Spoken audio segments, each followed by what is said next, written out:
अनाथ बेटा। रूपा और शेखर सरिता विहार में रहते हैं। वो अपनी जिंदगी में बेहद खुश होते हैं। दोनों का शौर्य नाम का एक बेटा भी होता है, जिस पर दोनों ही अपनी जान छिड़कते हैं।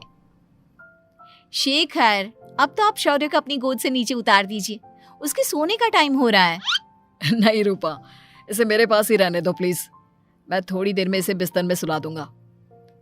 लेकिन कल सुबह आपकी ऑफिस में मीटिंग भी तो है ना, और इसके लिए आपको कल जल्दी भी तो निकलना होगा। जाइए, आप भी जाकर सो जाइए। क्या यार, अभी तो मेरी गोद में आया था मेरा बेटा और तुम उसे लेकर जा रही हो। बाद में कर लेना अपने बेटे से प्यार, अभी जाकर सो जाइए। रूपा शेखर से शौर्य को ले रही होती है कि तभी शौर्य रोने लगता है। शौर्य को रोता देखकर रूपा उसे फिर से शेखर को थमा देती है। आपका बेटा ना एक नंबर का नौटंकी है, बिल्कुल आप पर गया है वो।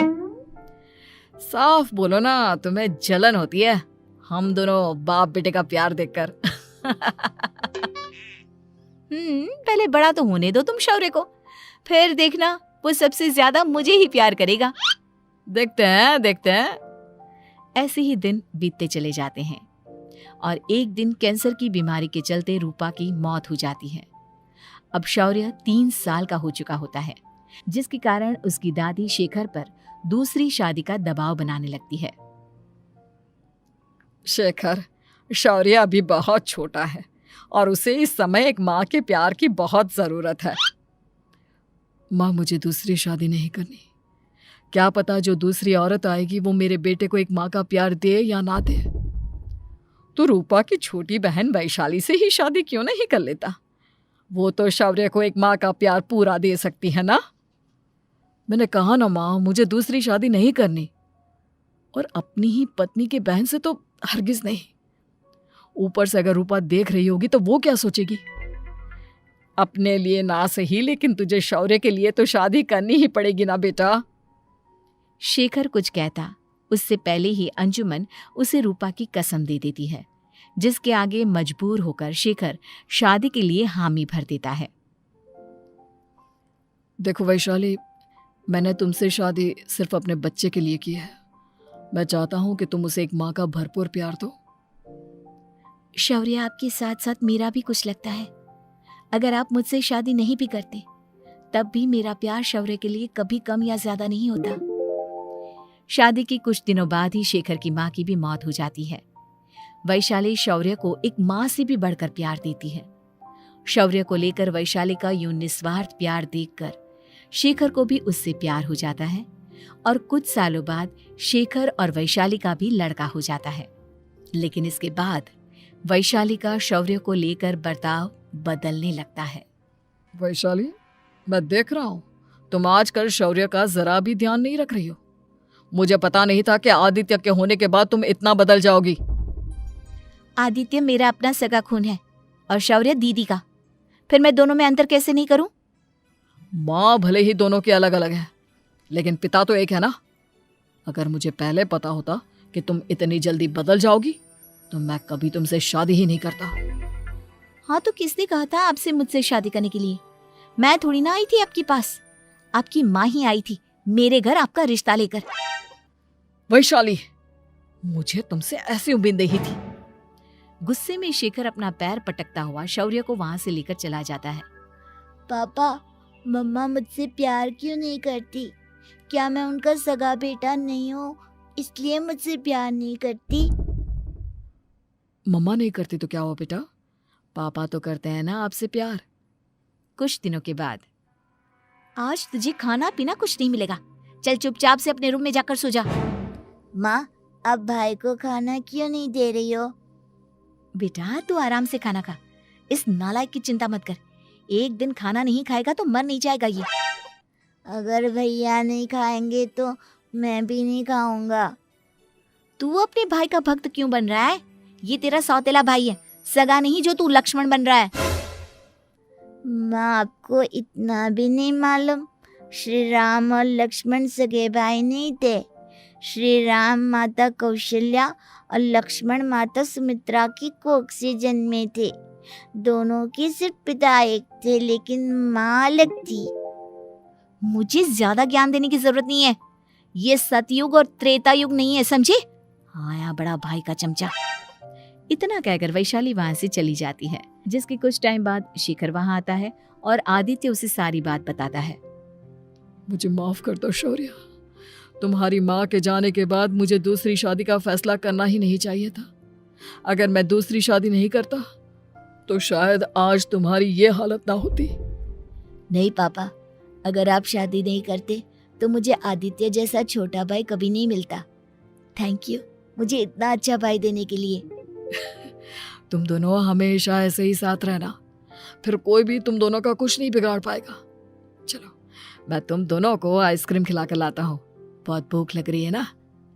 शिखर शौर्य और आदित्य को आइसक्रीम दिलाने लेकर जाता है। वो दोनों को पार्क में खड़ा करके आइसक्रीम लेने जा ही रहा होता है, तभी तेज रफ्तार से आती हुई एक गाड़ी उसे कुचल देती है और उसी पल शेखर की मौत हो जाती है, जिसके बाद शौर्य की जिंदगी नर्क से भी बदतर हो जाती है। सुन रे चिरकुट, इस घर के किसी भी सामान को मेरी मर्जी के बगैर हाथ मत लगाना।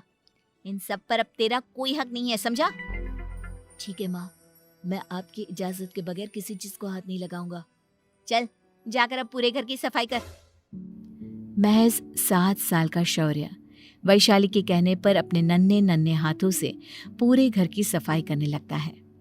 ऐसे ही दिन बीतने लगते हैं, लेकिन मासी से माँ बनी वैशाली को उस मासूम से बच्चे पर जरा भी तरस नहीं आता। क्यों शौर्य, ये घर में इतनी गंदगी कैसे हो रही है?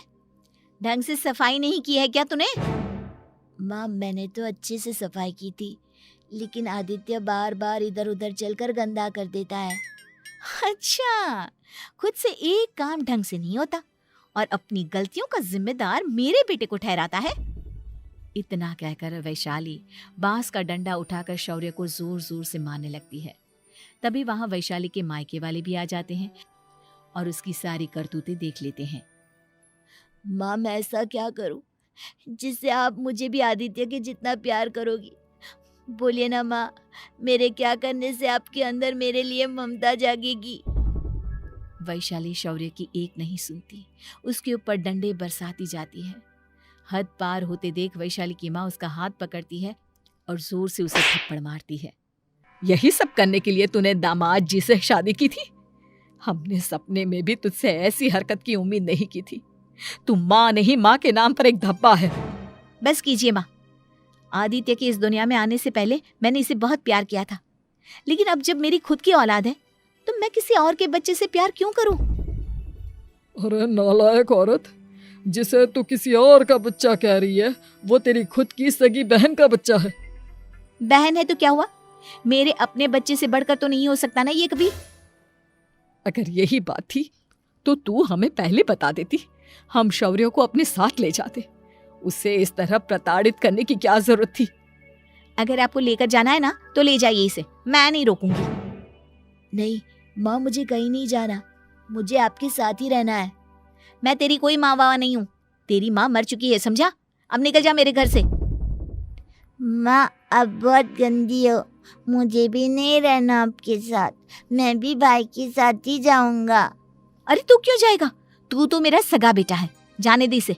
हम यहाँ ऐश से रहेंगे, तुम्हारे पापा बहुत सारी जमीन जायदाद छोड़ गए हैं तुम्हारे लिए। नहीं माँ, मुझे भाई के साथ जाना है।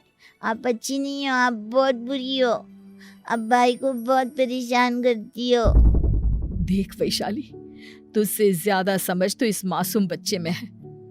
ये तेरे बुरे कर्मों का ही नतीजा है जो आज तेरी सगी औलाद खुद से तुझे ठुकरा रही है।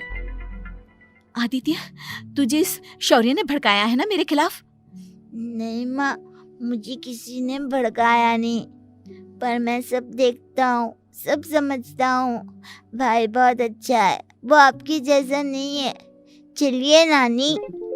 इतना कहकर वैशाली के मायके वाले आदित्य और शौर्य को अपने साथ ले जाते हैं और इस तरह वैशाली बड़े से घर में अकेली पड़ जाती है। 2 बेटों के होते हुए भी आज उसे माँ कहकर बुलाने वाला कोई नहीं